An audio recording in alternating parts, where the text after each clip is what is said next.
Hello everyone, welcome you all in Civils Lane. तो आज हम लोग डे 8 का क्वेश्चन देखने वाले हैं। डे 7 तक हम लोगों ने बीपीएससी मेंस का पीवाईक्यू जो है प्रैक्टिस कर रहे हैं। चैनल पे आप और भी वीडियो जाके चेक कर सकते हैं। लिंक में दिए गए टेलीग्राम चैनल से आप जुड़ सकते हैं। वहाँ पे हम लोग एईडीओ के लिए डेली टारगेट देते हैं।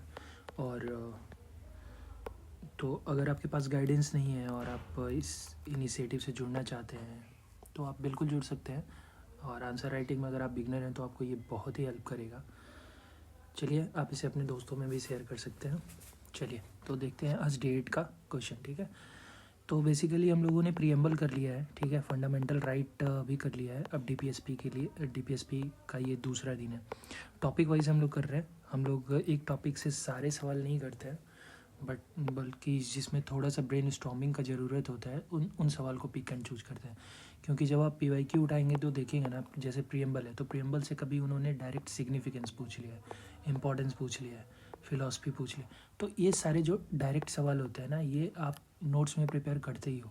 आप इन चीज़ों के लिए प्रिपेयर रहते हो, आप लिख लेते हो। बट जो थोड़े से हटके सवाल होते हैं ना, उन पे काम करना होता है। तो वैसे ही पीवाईक्यू को डिस्कस कर रहे हैं आज हम लोग। ठीक है, तो आज का जो डे 8 का जो सवाल था वो था कि the positive direction in the constitution are as a charter of social and economic democracy in India, explain with example. देखिए, इन्होंने ये कॉन्स्टिट्यूशन के बारे में पूछा है और पॉजिटिव डायरेक्शन है, जो कॉन्स्टिट्यूशन में पॉजिटिव डायरेक्शंस दिए हुए हैं और वो कैसे सोशल और इकोनॉमिक डेमोक्रेसी के लिए एज ए चार्टर वर्क करते हैं।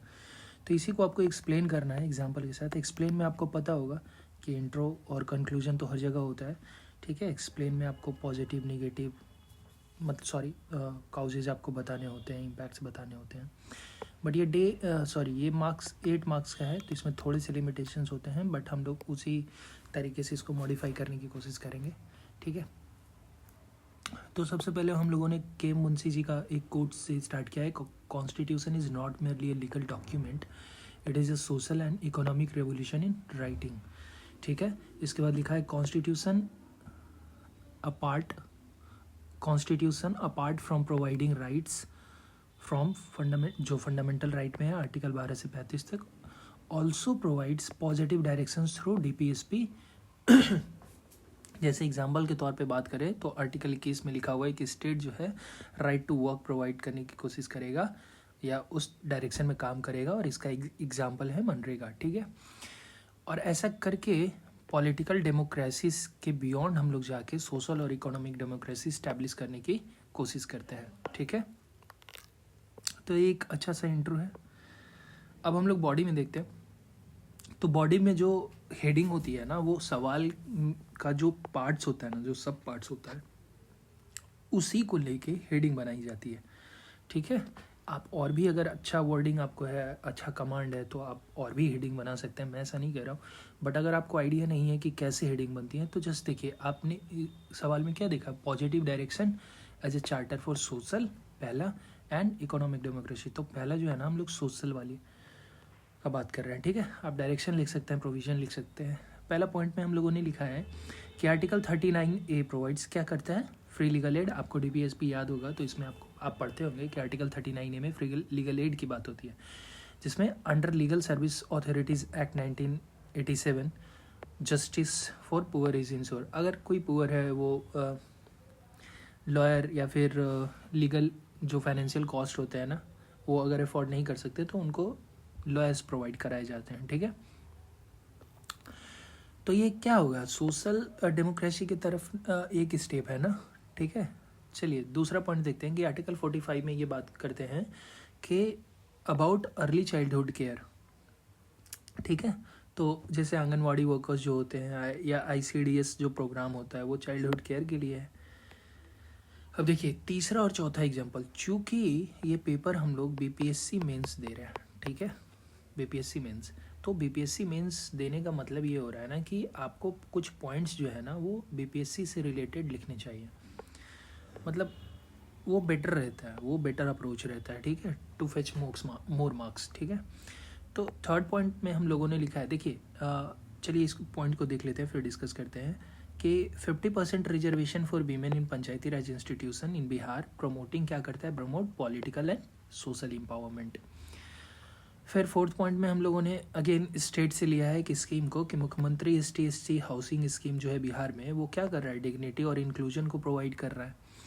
अब देखिए यहाँ पे आप ना नेशन का हेडिंग बना के उसके पॉइंट्स लिख सकते हैं 2-3, फिर एट बिहार लेवल या फिर एट स्टेट लेवल आप 2-3 अलग अलग स्टेट का या फिर प्रोमिनेंटली बिहार का एग्जांपल ले सकते हैं। बट यहाँ पे हम लोगों ने क्या किया है कि सीधा ऐसा एक हेडिंग बना के उसमें 4 पॉइंट्स लिखे हैं। आप वैसे भी अप्रोच आप अपना रख सकते हैं अगर आपको पॉइंट्स अच्छे से याद आ रहे हैं और आप इजीली लिखने स्टार्ट करने से पहले अगर आप सब हेडिंग सेपरेट कर सकते हैं तो आप वो काम कर सकते हैं, ठीक है। चलिए इसके बाद हम लोगों ने दूसरी हेडिंग जो बनाई है कि प्रोविज़न जो प्रोवाइड करता है charter for economic democracy. Article 41 and 42 में क्या बात किया गया है, एम्प्लॉयमेंट प्रोवाइड कराया जाएगा और ह्यूमन वर्क कंडीशन प्रोवाइड कराया जाएगा। जैसे मिनिमम वेजेस एक्ट की बात कर लें, ठीक है।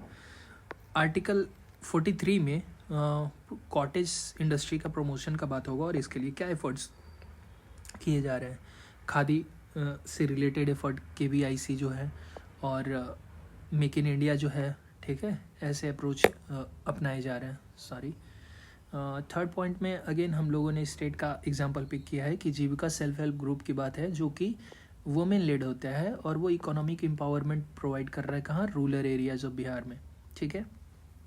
आप ऐसे एग्जांपल जो है ना, जैसे आप कोई न्यूज़पेपर पढ़ते हैं या स्टेट स्पेसिफिक पढ़ते हैं, तो जैसे आप जीविका आप पढ़ रहे हैं तो आपको ये पता होगा कि ये कहीं ना कहीं सोशल और इकोनॉमिक एम्पावरमेंट से रिलेटेड है। तो आप ऐसे एग्जांपल्स को ना आप सेपरेट करके कलेक्ट कर सकते हैं जब भी आप डे टू डे में आप न्यूज़ के थ्रू गो थ्रू करते हैं या इवन प्रीलिम्स में अगर आप करंट अफेयर पढ़ते हैं तो बहुत सारे ऐसे एग्जांपल्स मिलते हैं। आप अगर कहेंगे तो हम लोग उस चीज़ का एक लिस्ट प्रोवाइड करा देंगे। फोर्थ पॉइंट में हम लोगों ने लिखा है कि बिहार स्किल डेवलपमेंट मिशन जो है क्या कर रहा है, एम्प्लॉयबिलिटी प्रोवाइड कर रहा है यूथ को, ठीक है। पॉइंट 5 क्या है, ये आर्टिकल 39B और 39C जो कि इक्विटेबल डिस्ट्रीब्यूशन ऑफ रिसोर्सेज की बात करता है। जैसे लैंड रिफॉर्म जो हुआ था ये उस डायरेक्शन में वर्क था। तो यहाँ पे हम लोगों ने दोनों सब पॉइंट्स को डील किया है।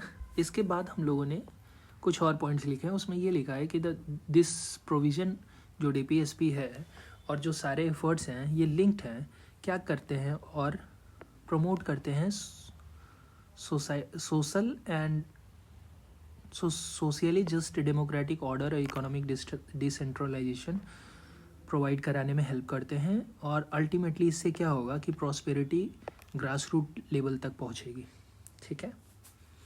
चलिए तो अब हम लोग इंट्रो की तरफ बढ़ रहे हैं और इंट्रो में हम लोगों ने स्टार्ट करा है कि thus the positive direction in the constitution acts as transformational roadmap ensuring India's growth into nation where development is inclusive, equitable and dignified for every citizen, which will justify words of Dr. B.R. Ambedkar, ठीक है। तो doctor B.R. Ambedkar ने क्या बोला था कि political democracy must lead to social and economic democracy, otherwise it is a mere sale, ठीक है। तो हमें लगता है कि ये पूरी तरह से जस्टिफाइड है। आप थोड़ा सा स्ट्रक्चरिंग इसमें बेटर कर सकते हैं, आप इसकी स्ट्रक्चरिंग बेटर कर सकते हैं। हालांकि अगर आप कल के रिव्यू पे अगर कल का वीडियो अगर आप कल देखे होंगे और आज का ये वीडियो देखे हैं तो उसमें हम लोगों ने बात करी थी कि स्पेसिंग इम्प्रूव किया जा सकता है, तो वो बेटर है इस आंसर में, ठीक है। बट मैं नहीं कह रहा हूँ कि यही बेस्ट है, बट बेटर है, ठीक है, comparative to that. Examples justified है, हर पॉइंट्स छोटे पॉइंट है, सेंटेंस बहुत लंबे इसमें नहीं है। अगेन राइटिंग का फ़ायदा मिलता है आपको। और इसमें एक चीज़ अच्छी है, कल तक के जो आंसर्स आपने देखे होंगे वो एग्जाम्पल्स मेनली नेशन लेवल पे हैं, बट इस आंसर में आप देखें तो स्टेट लेवल के एग्जाम्पल है। तो मैं आज ये सजेशन दूंगा कि जैसे कल स्पेसिंग बेटर करने की सलाह दी गई थी, ऑफ कोर्स कंटेंट आपके पास होना चाहिए, रिवीजन होना चाहिए, याद होना चाहिए, सारी बातों के बाद जब आप एग्जीक्यूशन पे आते हैं तो उसमें स्पेसिंग बेटर कीजिए। Even if your hand writing is not good, आप प्रॉपर उसको लिख सकते हैं, ज़्यादा क्रॉस मत कीजिएगा, सेंटेंस को अच्छे से फ्रेम करके लिखिए। सेंटेंस छोटा लिखिए, एग्जाम्पल लिखिए उसके साथ, और एग्जाम्पल ना स्टेट लेवल का दीजिए, ठीक है, ताकि वो आपका एक बेटर होल्ड पता चले कि हाँ आपको समझ है इस जगह का, ठीक है, आप लिंक कर पा रहे हैं चीज़ों को अच्छे से, ठीक है। तो चलिए बाकी और अगले वीडियो में डिस्कस करेंगे। थैंक यू, मिलते हैं अगले वीडियो में, बाय।